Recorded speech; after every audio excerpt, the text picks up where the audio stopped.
Chapter 8 of The Street of Seven Stars. Recording by Marianne. The Street of Seven Stars by Mary Roberts Rinehart. Chapter 8. So far, Harmony's small world in the old city had consisted of Scatchy and the big soprano, Peter and Anna Gates, with far off in the firmament the master. Scatchy and the big soprano had gone, weeping anxious postcards from every way station, it is true, but nevertheless gone. Peter and Anna Gates remained, and the master as long as her funds held out. To them now she was about to add Jimmy.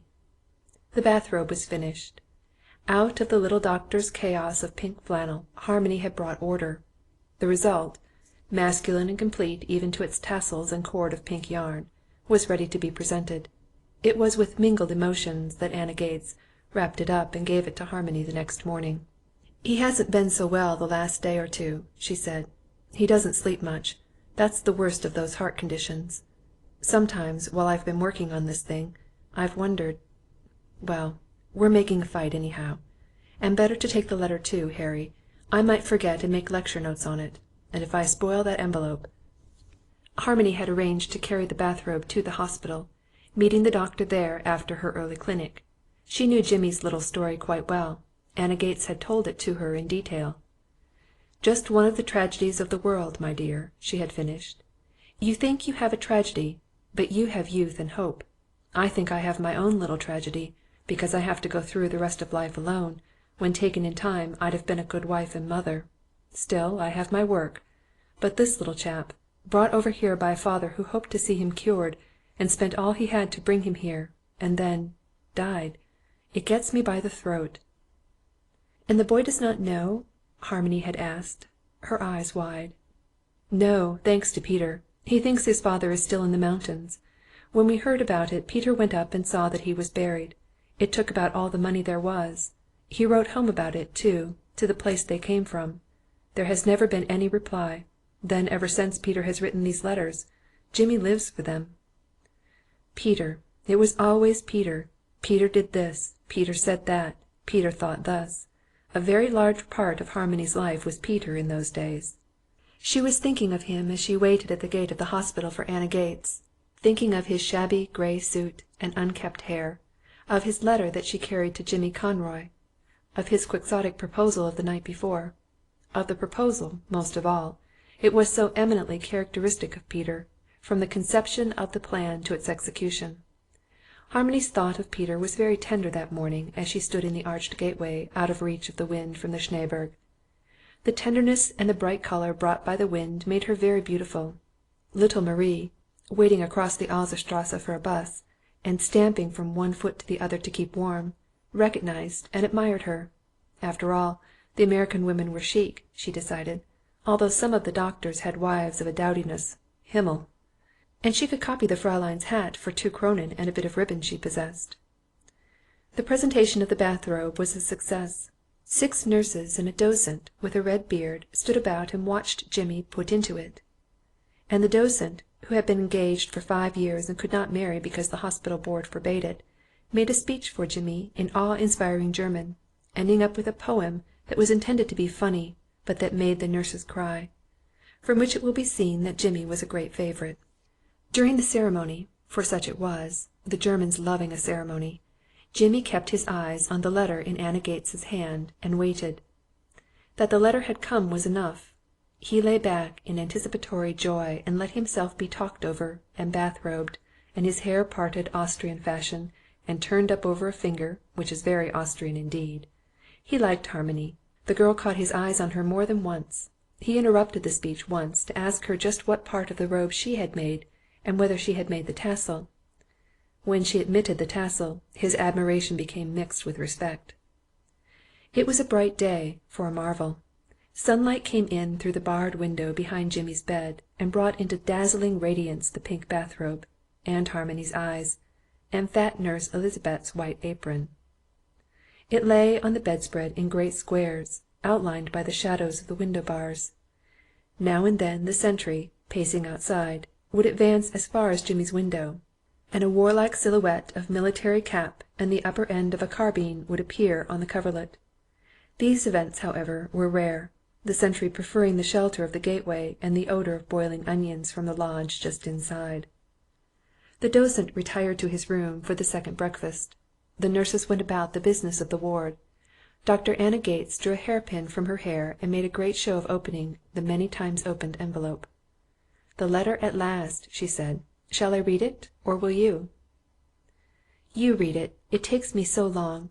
I'll read it all day after you are gone. I always do." Anna Gates read the letter. She read aloud poor Peter's first halting lines, when he was struggling against sleep and cold. They were mainly an apology for the delay. Then, forgetting discomfort in the joy of creation, he became more comfortable. The account of the near accident was wonderfully graphic. The description of the chamois was fervid, if not accurate. But consternation came with the end. The letter apparently finished, there was yet another sheet. The doctor read on. "For heaven's sake," said Peter's frantic postscript, "find out how much a medium-sized chemise—" Dr. Gates stopped. "Ought to weigh," was the rest of it, "and fix it right in the letter. The kid's too smart to be fooled, and I never saw a chemise outside of a drug store. They have horns, haven't they?" "That's funny," said Jimmy Conroy. "That was one of my papers slipped in by mistake," remarked Dr. Gates with dignity, and flashing a wild appeal for help to Harmony. "How did one of your papers get in when it was sealed?" "I think," observed Harmony, leaning forward, "that little boys must not ask too many questions, especially when Christmas is only 6 weeks off." "I know. He wants to send me the horns the way he sent me the boar's tusks." For Peter, having in one letter unwisely recorded the slaughter of a boar, had been obliged to ransack Vienna for a pair of tusks. The tusks had not been so difficult, but horns— Jimmy was contented with his solution and asked no more questions. The morning's excitement had tired him, and he lay back. Dr. Gates went to hold a whispered consultation with the nurse, and came back, looking grave. The boy was asleep, holding the letter in his thin hands. The visit to the hospital was a good thing for Harmony. To find someone worse off than she was, to satisfy that eternal desire of women to do something, however small, for someone else. Her own troubles looked very small to her that day as she left the hospital and stepped out into the bright sunshine. She passed the impassive sentry, and then turned and went back to him. "Do you wish to do a very kind thing?" she asked in German. Now the conversation of an Austrian sentry consists of yea, yea, and nay, nay, and not always that. But Harmony was lovely, and the sun was moderating the wind. The sentry looked round. No one was near. "What do you wish?" "Inside that third window is a small boy, and he is very ill. I do not think— perhaps he will never be well again. Could you not, now and then, pass the window? It pleases him." "Pass the window? But why?"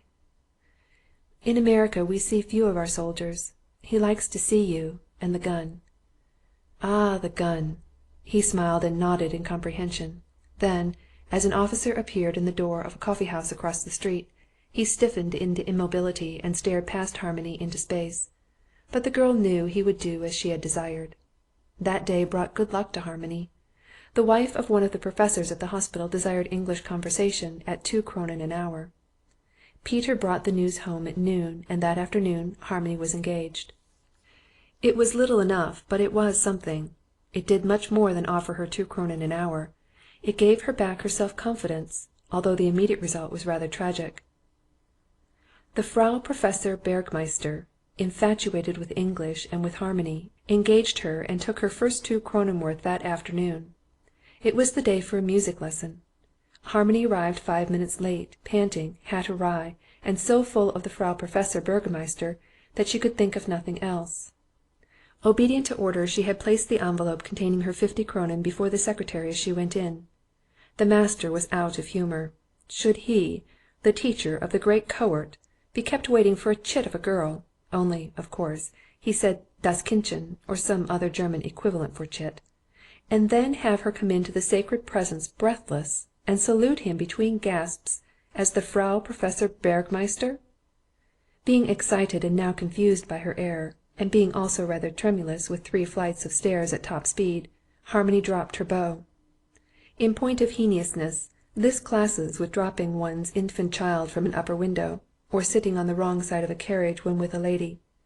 The master, thus thrice outraged, rose slowly and glared at Harmony.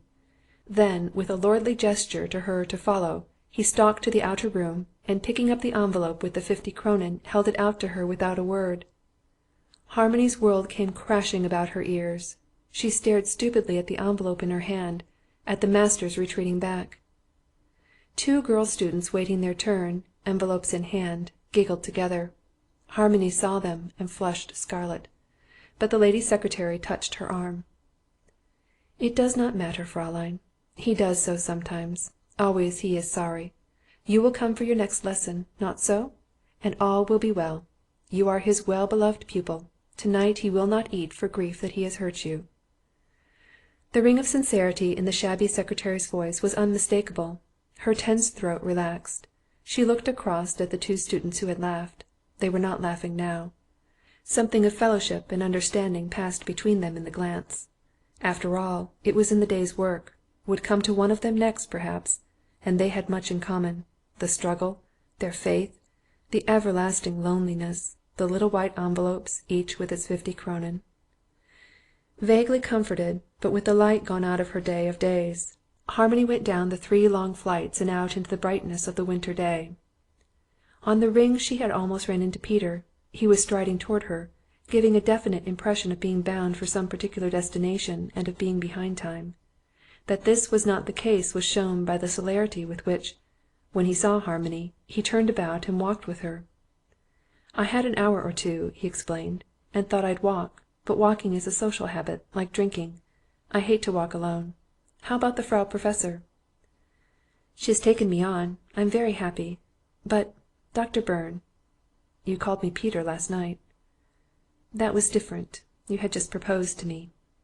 "Oh, if that's all that's necessary—" He stopped in the centre of the busy ring with every evident intention of proposing again. "Please, Peter!" "Aha! Victory! Well, what about the Frau Professor Bergmeister?"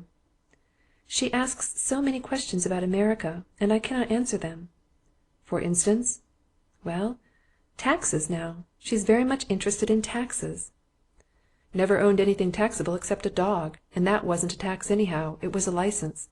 Can't you switch her on to medicine or surgery, where I'd be of some use?" "She says tomorrow we'll talk of the tariff and customs duties." "Well, I've got something to say on that." He pulled from his overcoat pocket a largish bundle. Peter always bulged with packages, and held it out for her to see. "Tell the Frau Professor Bergmeister, with my compliments," he said, "that because some idiot at home sent me 5 pounds of tobacco, hearing from afar my groans over the tobacco here, I have passed from mere financial stress to destitution. The Austrian customs have taken from me to-day the equivalent of $10 in duty. I offered them the tobacco on bended knee, but they scorned it." "Really, Peter?" "Really." Under this lightness Harmony sensed the real anxiety. $10 was 50 kronen, and 50 kronen was a great deal of money. She reached over and patted his arm. "You'll make it up in some way. Can't you cut off some little extravagance?" "I might cut down my tailor bills." He looked down at himself whimsically. "Or on ties. I'm positively reckless about ties."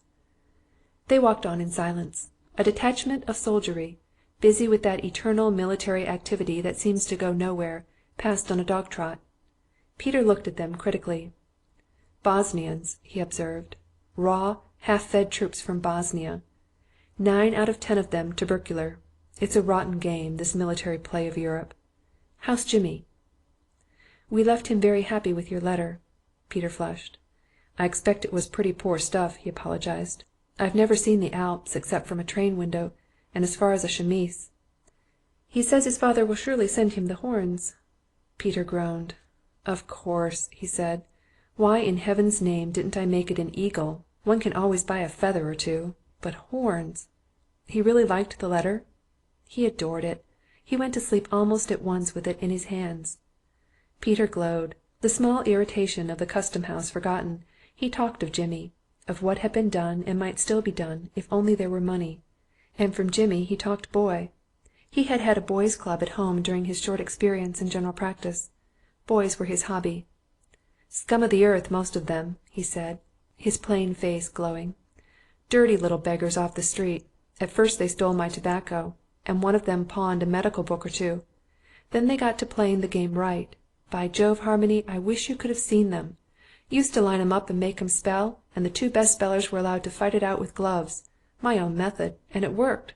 Spell! They'd spell their heads off to get a chance at the gloves. Gee, how I hated to give them up. This was a new Peter, a boyish individual Harmony had never met before. For the first time it struck her that Peter was young. He had always seemed rather old, solid and dependable, the fault of his elder brother attitude to her, no doubt. She was suddenly rather shy, a bit aloof. Peter felt the change and thought she was bored. He talked of other things. A surprise was waiting for them in the cold lower hallway of the Pension Schwarz. A trunk was there, locked and roped, and on the trunk, in ulster and hat, sat Dr. Gates. Olga, looking rather frightened, was coming down with a travelling bag. She put down the bag and scuttled up the staircase like a scared rabbit. The doctor was grim. She eyed Peter and Harmony with an impersonal hostility referable to her humour.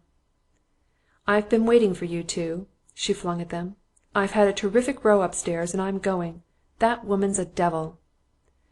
It had been a bad day for Harmony, and this new development, after everything else, assumed the proportions of a crisis.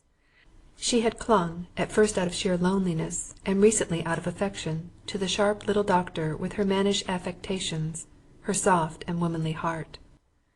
"Sit down, child." Anna Gates moved over on the trunk. "You are fagged out. Peter, will you stop looking murderous and listen to me? How much does it cost the three of us to live in this abode of virtue?" It was simple addition. The total was rather appalling. "I thought so. Now this is my plan. It may not be conventional, but it will be respectable enough to satisfy anybody. And it will be cheaper, I'm sure of that. We are all going out to the hunting lodge of Maria Theresa, and Harmony shall keep house for us." Chapter 9.